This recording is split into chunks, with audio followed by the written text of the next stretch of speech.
kembali dalam pelajaran bahasa Indonesia. Bagaimana kabar kalian hari ini? Ibu berharap semuanya sehat-sehat saja agar dapat mengikuti pembelajaran di pagi hari ini. Anak-anak, untuk mengawali pembelajaran hari ini, marilah kita berdoa menurut agama dan keyakinan kita masing-masing. Berdoa mulai.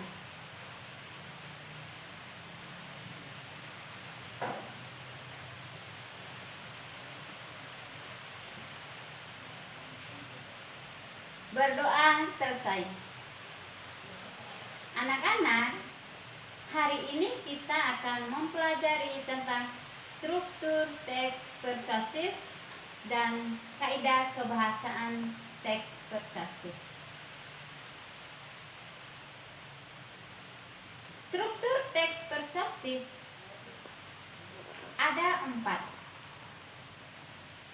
Ada pengenalan isu, ada rangkaian argumen, pernyataan ajakan, dan penegasan kembali.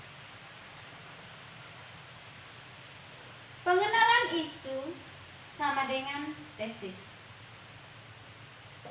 Dalam bagian ini berupa pengantar atau awal pada teks yang menegaskan isu atau permasalahan yang akan dibahas pada teks. Masalah yang akan dibahas. Jadi, isi di bagian pengenalan isu adalah apa masalah yang akan dibahas.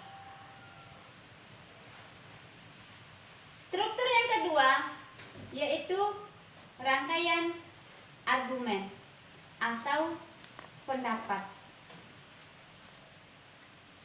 Pada bagian ini berupa pendapat-pendapat dari penulis mengenai isu yang dikemukakan sebelumnya atau mengenai masalah yang dikemukakan pada bagian isu, di mana dikemukakan juga mengenai data atau fakta yang mendukung argumen tersebut. Jadi di dalam bagian argumen ini ada pendapat-pendapat yang disertai dengan fakta. Fakta untuk apa? Jelas untuk mendukung argumen tersebut atau untuk mendukung pendapat yang disampaikan. Struktur yang ketiga, pernyataan ajakan. Pada pernyataan ajakan ini atau rekomendasi berupa kalimat-kalimat dorongan kepada para pembaca untuk melakukan sesuatu. Pernyataan ajakan dapat berupa tersirat maupun tersurat pada teks. Bisa tidak kelihatan, bisa langsung ditulis kalimat-kalimat ajakannya. Dan struktur teks yang keempat, penegasan kembali.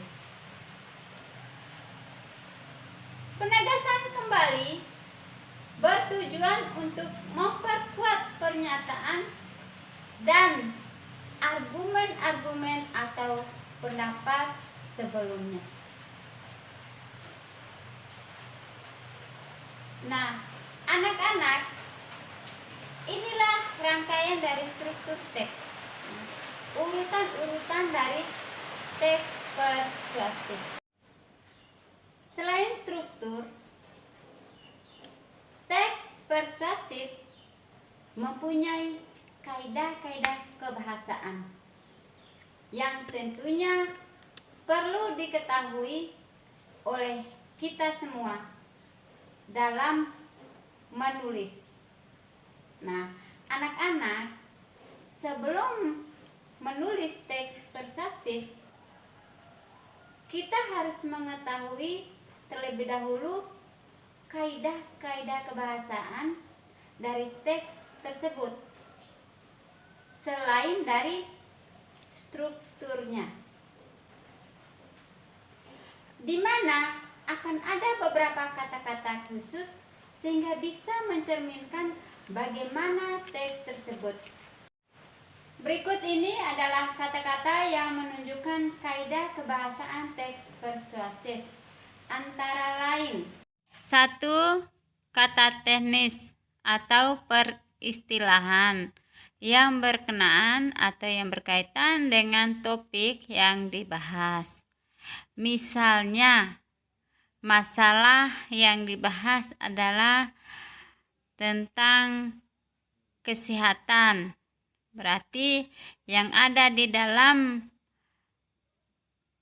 teks tersebut yang berkaitan dengan kesehatan. Misalnya makanan-makanan yang sehat, makanan yang bergizi. Berarti kata teknisnya adalah gizi. Yang kedua adalah kata-kata argumentatif. Kata-kata argumentatif yang bertujuan untuk memberikan penekanan pada suatu pernyataan. Misalnya, kata karena, jika, akibatnya, dengan demikian, dan lain-lain.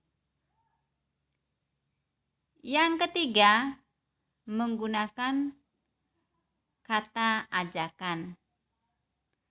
Apa saja kata ajakan? Contoh, mari, ayo, yang berkaitan dengan mengajak untuk melakukan sesuatu. Yang keempat, menggunakan kata kerja imperatif. Kata kerja imperatif adalah bentuk kata yang bermakna perintah atau melakukan sesuatu. Contoh, seharusnya, hendaknya, waspadalah, penting, sepantasnya, jadikanlah, dan lain-lain.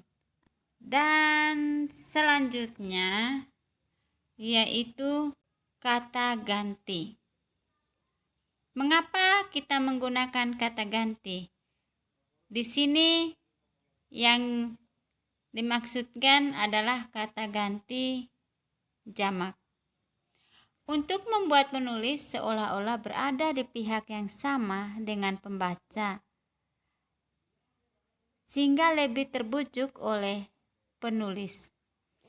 Nah, biasanya menggunakan kata ganti kita.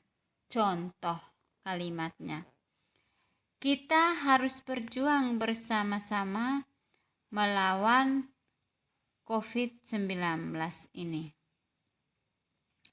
Nah, anak-anak, kaidah kebahasaan selanjutnya adalah menggunakan kata kerja mental. Kata kerja mental adalah jenis kata kerja yang mengekspresikan respon atau sikap seseorang terhadap suatu tindakan atau pengalaman. Contoh kata kerja mental: memprihatinkan, memperkirakan, mengagumkan, diharapkan, menduga, dan lain-lain. Kaidah kebahasaan teks persuasif yang ke-7 yaitu kata perujukan. Kata perujukan ini adalah kata yang diambil atau dikutip dari pendapat orang ataupun yang dikutip dari beberapa buku. contoh kata rujukan. Berdasarkan itu, merujuk pada pendapat, dan lain-lain. Anak-anak, demikianlah penjelasan tentang struktur dan kaidah kebahasaan teks persuasif. Ibu berharap apa yang sudah Ibu sampaikan, anak-anak dapat memahaminya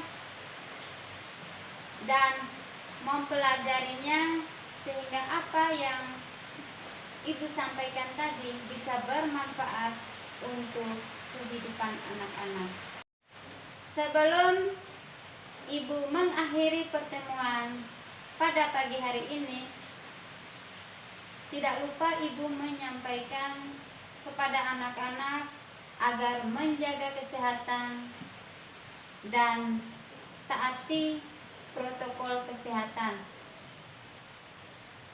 Jika keluar rumah, jangan lupa menggunakan masker. Nah, baik anak-anak, untuk mengakhiri rangkaian pembelajaran kita hari ini, marilah kita berdoa menurut agama dan keyakinan masing-masing. Berdoa mulai.